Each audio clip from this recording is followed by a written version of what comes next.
अंतिम आठवडा प्रस्तावावर चर्चा विधानसभेत सुरू झालेली आहे।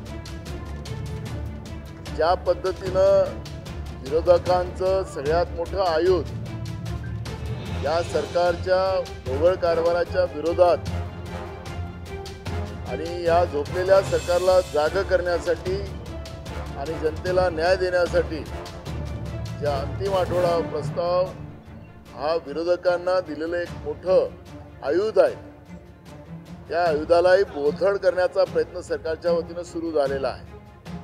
मी आज विधानसभा अध्यक्ष महोदयांना सांगितलेलं आहे की हे पहिलं अधिवेशन आहे, पण पुढच्या अधिवेशनापासून अंतिम आठवडा प्रस्ताव हा दुपारी 3 ते 4 वाजता हा सुरूच झाला पाहिजे आणि या आयुधाचं आणि पूर्ण मुख्यमंत्री उपमुख्यमंत्री त्यांनी सभागृहात उपस्थित राहिलंच पाहिजे अशा पद्धतीचं आपल्याला आदेश द्यावे लागणार आहे।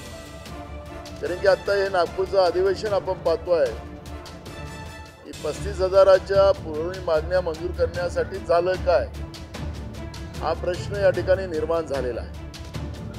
अंतिम आठवड्यामध्ये विदर्भाच्या विकासाचे मुद्दे आम्ही या ठिकाणी मांडले। गडचिरोली जिल्ह्यामध्ये मोठ्या प्रमाणात खनिज संपदा आहे आणि त्या ठिकाणी मोठी स्टील इंडस्ट्री ज्या भिलाई स्टील प्लॅंटपेक्षा मोठी त्या ठिकाणी उभारून सुरजागड प्रकल्पाचं खनिज उपसा केला गेला पाहिजे, ही भूमिका आमची सुरुवातीपासून होती।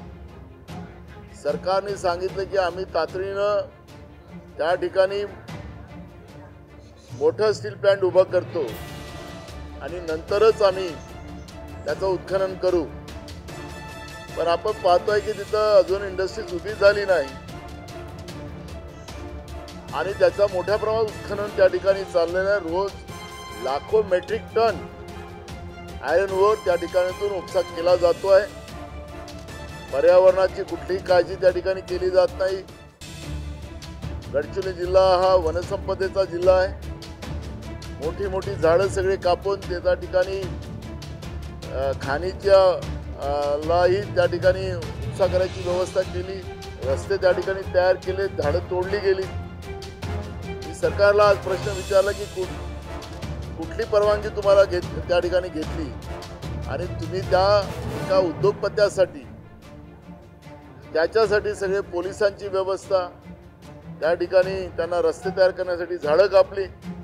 गरिबाला घरकुल बांधायचं असेल तर त्याला वन कायदा आडवा येतो।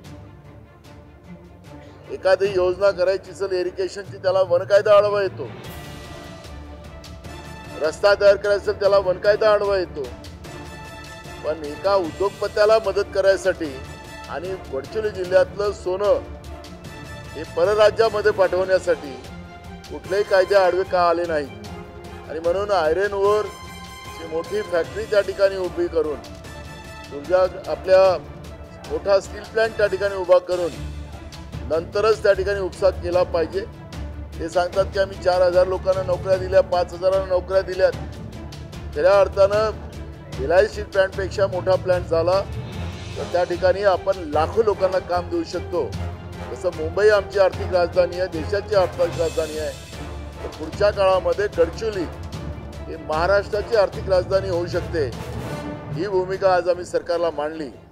अगर सरकार समजा त्या उद्योगपत्याला त्या ठिकाणी आयर्नवर उपसा करायचं परवानगी देणार स्टील प्लॅंट होणार नाही तर हे सरकार विदर्भ विरोधी आहे।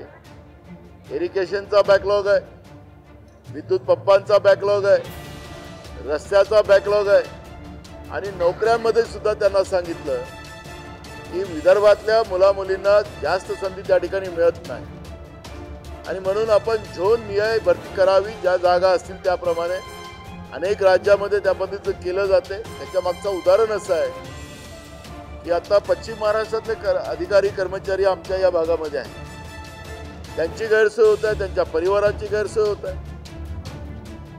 या कोपऱ्यातून त्या कोपऱ्यात येण्यासाठी त्यांना त्रास होतो, त्यांचं मन लागत नाही आणि लोकांची सेवा त्या ठिकाणी अपुरी पडते। म्हणून महाराष्ट्रामध्ये सुद्धा झोन निहाय त्या ठिकाणी जागा भरल्या जाव्यात आणि त्या पद्धतीची व्यवस्था आपण निर्माण करावी, म्हणजे तरुणांच्या मध्ये जो आक्रोश आहे तो त्याच्यातून आपल्याला थांबवता येईल आणि विदर्भातल्या शेतकऱ्यांच्या आत्महत्या ज्या मोठ्या प्रमाणात होतात आहेत त्या थांबवण्यासाठी काय उपाययोजना सरकार करते आहे आणि त्याचा उत्तरामध्ये आम्हाला पाहिजे. कारण की आपण पाहिलं असेल की जेव्हा चहापानावर आम्ही बहिष्कार टाकला तर मुख्यमंत्र्यांनी त्या ठिकाणी बोलताना आपल्याला सांगितलं होतं की वारंवार तेच प्रश्न हे लोक मांडतात. प्रश्न सोडवायला सरकार अपयशी ठरलं आहे आणि म्हणून या सरकारला तेच प्रश्न वारंवार आम्हाला आठवण करून द्यावं लागत आहे. हे महत्त्वाचे प्रश्न आहेत आणि म्हणून हे सगळे महत्त्वाचे प्रश्न सरकारने तातडीने सोडवावेत ही भूमिका आमची आहे आणि ती भूमिका आज आम्ही विधानसभेमध्ये मांडलेली आहे. आज मुख्यमंत्र्यांचं भाषण बीड आणि परभणीवरचं आपण पाहिलं असेल तर एखादा वकील जेव्हा कोर्टामध्ये आपली भूमिका मांडतोय आणि आपला त्यांचा जो क्लायंट असतो त्याला वाचवण्याचा जो प्रयत्न केला जातो त्याचप्रमाणे आज आपल्या राज्याचे मुख्यमंत्री देवेंद्र फडणवीस हे वकील आहेत देशानं आणि त्यांनी त्यांच्या या सगळ्या व्यवस्थेला वाचवण्यासाठी जशी क्लायंटची आपली जे बाजू मांडण्याचं काम करतात तशा पद्धतीची भूमिका त्या ठिकाणी मांडलेली आहे. मुख्यमंत्री म्हणून त्यांची ती भूमिका नव्हती. हे परभणीच्या प्रकरणामध्ये जी महिला मानवटकर जिचा उल्लेख मुख्यमंत्र्यांनी केला तिला पुरुष पोलिसांनी अक्षरशः पकडून तिला बेदम मारलं.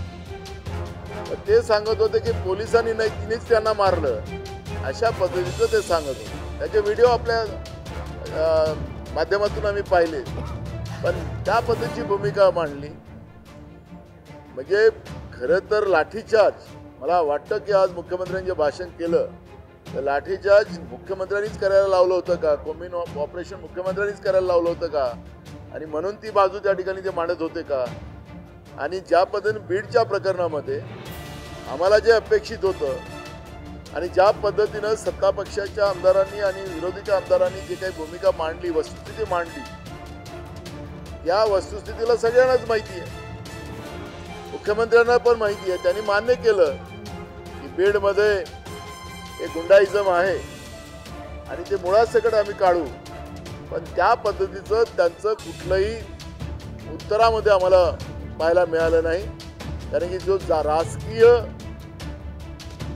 जे आशीर्वाद आहे राजाश्रय आहे त्या गुंडाईझमला ते राजकीय राजाश्रय ते संपवणार नाहीत आणि म्हणून हा जो कराड नावाचा व्यक्ती आहे त्याला राजकीय आश्रय त्या ठिकाणी मिळेल आणि म्हणून आपण सांगतात की विरोधी पक्ष नेत्यांनी ज्या पद्धतीने भूमिका मांडली की ते आहेत नागपुरात ते राजकीय आश्रयाबरोबरच आहे. त्याच्यामुळे त्यांना काही होणार नाही असं आता सगळ्यांना वाटायला लागलं. पण एक गोष्ट मी परवा मांडत असताना सांगितलं की त्या भागातले आमदारांना त्याचं नाव घ्यायला सुद्धा घाबरत होते.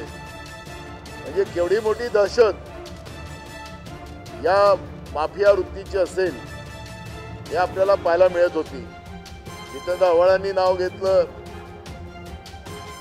पण बाकीचे त्या भागातले आमदार नाव घ्यायला सुद्धा तयार नव्हते.